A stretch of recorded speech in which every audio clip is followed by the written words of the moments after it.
When Temujin was born, he had a blood clot, which in Mongolia symbolized a great and powerful warrior.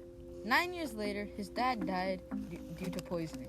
The result of Temujin's father's death led to the tribe abandoning Temujin's family, thinking they were weak, meaning they had to grow up the next few years all alone.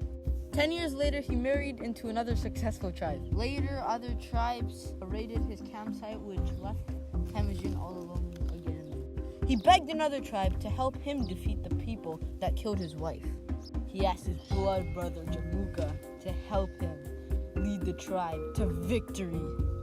And success they had. Their military excellence led the tribe to victory, and soon enough earned enough respect to be the leaders of the tribe.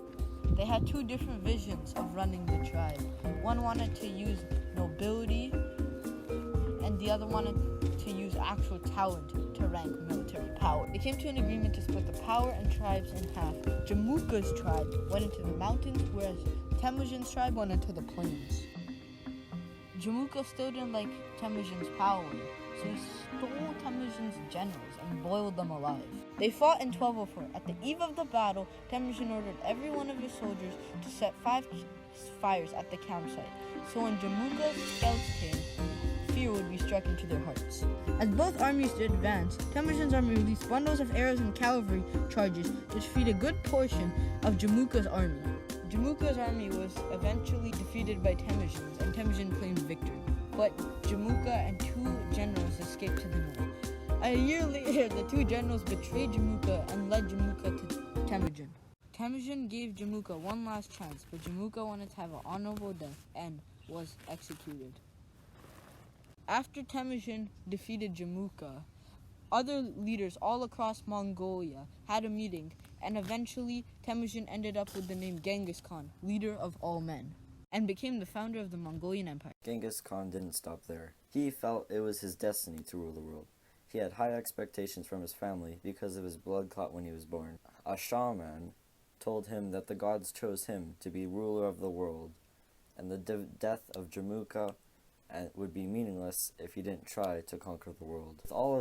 With all of these pressures, he decided to fight. His options of places to invade were China, Korea, and Siberia. He was overconfident that day and went for China.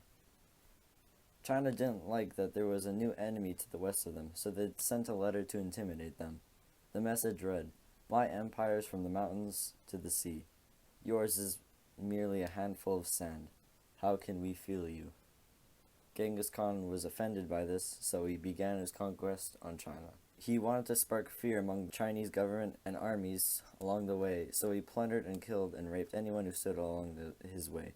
They would kill every single person in the village except for one person, so that one could tell the tale of what happened. Along the way, Genghis Khan had to solve the problem of China's best border defense, the Great Wall. He solved this with one simple expedient. He went around it. Zhongdu, or also known as Beijing, this city was the most advanced city to ever exist, surrounded by 40-foot stone walls and a population of 350,000.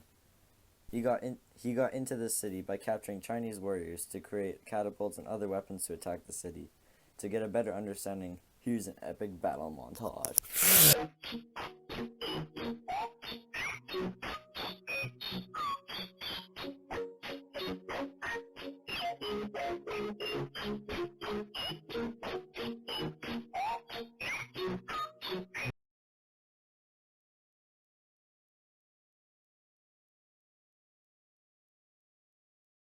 After this battle, and seeing the result of Genghis Khan's victory, countries all over Asia started to reward people by their talent and hard work instead of their family and heritage. Genghis Khan, after the war, created laws like no slavery, no killing unless they disobeyed Genghis Khan, and much more.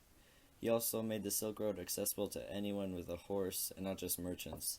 The Silk Road was so protected that it was said a man could walk across the entire Silk Road with a gold plate on his head, and he won't face a single problem. Mongolia was also affected by the new cultural ideas that had come to them. They started to create more permanent buildings throughout the Mongolia, while still keeping their nomadic ways. They created a permanent capital and monuments